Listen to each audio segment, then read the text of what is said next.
Mention it because it's national TV, but there's this business is very, very, very, very facing those challenges of it's very close to my heart. But I can say Las Vegas to give you a clue. Yeah, I don't like housekeeping. Entertainment. Yeah, entertainment. Put it that way. Yeah, I'd say entertainment, adult entertainment, adult entertainment. But anyway, man, it's bad. It's bad. Good to hear the voices of young people on the streets here. Thanks, Mbongeni.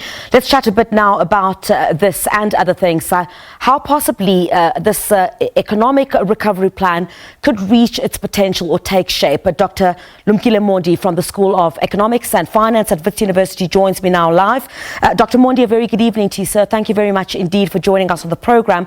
Always a great pleasure to have you. So the president says basically to both recover lost ground caused by COVID-19 and gain new ground, the economy has to be placed on a different growth trajectory. What do you think should be done to achieve this? Absolutely. I think the president is spot on.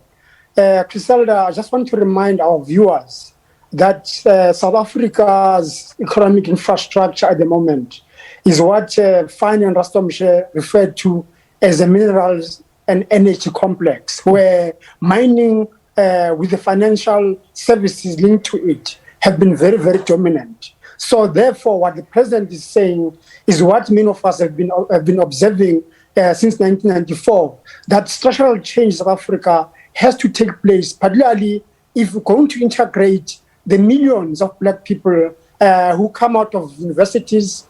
Some of them were laid off during the sanction era, to participate in the economy. So his call that our revival is going to be led by digitalization is very encouraging, but he has to do more. Yeah. While the economic potential, I guess, may be there, job creation would be quite central to what you speak of. Do you think that South Africa's target of 100,000 new jobs by the end of 2023 and 500,000 by the end of 2030, according to that letter, is realistic under the current circumstances? It is realistic, Criselda, if the president does the right thing with his cabinet.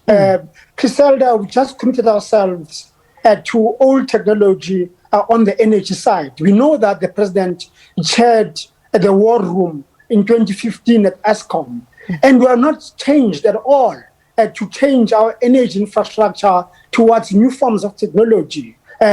Secondly, if you look into the industrial base, where we are seeing quite a lot of opportunities for South Africa, given our richness in minerals such as titanium and many others that are critical for the digitalized industrialization process. South Africa is also lagging behind because the minerals and energy department is very slow in making and taking the right decisions. Lastly, when you look at telecoms, we've been talking about data cost, been talking about the spectrum, nothing has been done. Yeah. So those jobs that the president talks to are realistic, but these things I've mentioned have to be done. If they're not done, those jobs will evaporate, as many have done in the past because of a lack of action and decision-making by the president and his cabinet. And I guess the sad reality and what COVID-19 has exposed would be that the role of the digital economy is undoubtedly very crucial. It's been accelerated by this pandemic. How could, I guess, the digital economy be taken advantage of if some of those issues that you speak of, number one, are not addressed, and number two, we don't have the proper infrastructure to ensure that we're able to move forward? It's people, Criselda. We need people, the right people at cabinet level who understand the opportunity that South Africa has, given our mineral base, given our capability among our science councils.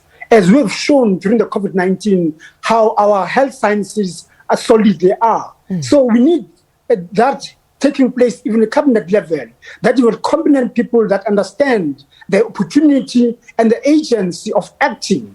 If we don't have that, this letter from the president will remain just a letter and gather dust as others have done in the past. He needs to get men and women around him who are capable, we can make those decisions and let us leap into a new environment, an industrial base based on technology, on digital technology, but also the battery storage, light materials that South Africa is endowed with, but also the infrastructure and the services that will come over in terms of education, in terms of innovation, and various other intellectual properties that will come from innovators that we see in Johannesburg and other places of South Africa.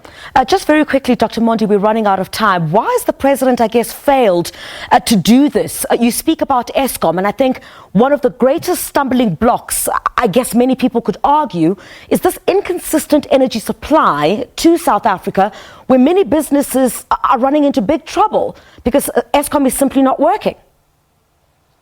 Well, unfortunately, the president has been exposed. He's naked because he talks about this, but he can't lead. He can't make those decisions. So if he's really serious about this letter and others that he talk about, he's got to lead. At the moment, he talks and talks, but does not make that decision that will make action happen and let our economy grow. Dr. Lumkile Mondi, thank you very much indeed for joining us on the program this evening from the School of Economics and Finance at Wits University. Thanks indeed for joining us on The Full View. On to other stories.